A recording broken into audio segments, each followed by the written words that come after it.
എന്നെ തന്നെ നോക്കാൻ എനിക്ക് ടൈമില്ല. പിന്നെ കിടന്ന് കുരക്കുന്ന പട്ടികളെ നോക്കാൻ തീരെ സമയമില്ല. എനിക്ക് വേറെ പണിയുണ്ടാവേ. നിനക്കതൊക്കെ എങ്ങനെയാടാവുക സാധിക്കും? തിരിച്ച് മറുപടി എന്നും പറയാൻ പറ്റാത്തതുകൊണ്ട് ചില പട്ടികൾ ഇങ്ങനെ വെറുതെ കിടന്ന് കുരച്ചുകൊണ്ടിരിക്കും. ഒരു കയ്യബദ്ധം. ഈ പട്ടികളുടെ കുരച്ചിലൊക്കെ തീരാൻ വേണ്ടി ഒരു ലോക്ക്ഡൌൺ വന്നാൽ മതിയടോ. അപ്പൊ ഒരു ലോക്ക്ഡൌൺ വന്നു കഴിഞ്ഞാൽ ഈ പട്ടികളുടെ കുരച്ചിലൊക്കെ അങ്ങ് നീക്കും.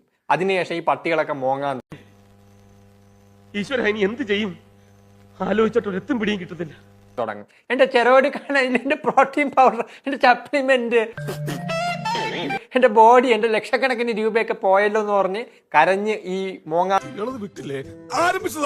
തുടങ്ങും. പക്ഷെ എന്റെ ബോഡി അങ്ങനെയല്ലടോ. ഏത് കൊറോണ വന്നാലും ഏത് ലോക്ക്ഡൌൺ വന്നാലും എന്റെ തട്ട് താന്ന് തന്നെ ഇരിക്കും. മാരാരിക്കുന്ന തട്ട് താന്ന് തന്നെ ഇരിക്കും. എന്റെ ബോഡി ഇതുപോലെ ഇരിക്കും. എനിക്ക് ഒന്നും നഷ്ടപ്പെടത്തില്ല. എന്തൊക്കെ അടച്ചിട്ടാലും എന്തൊക്കെ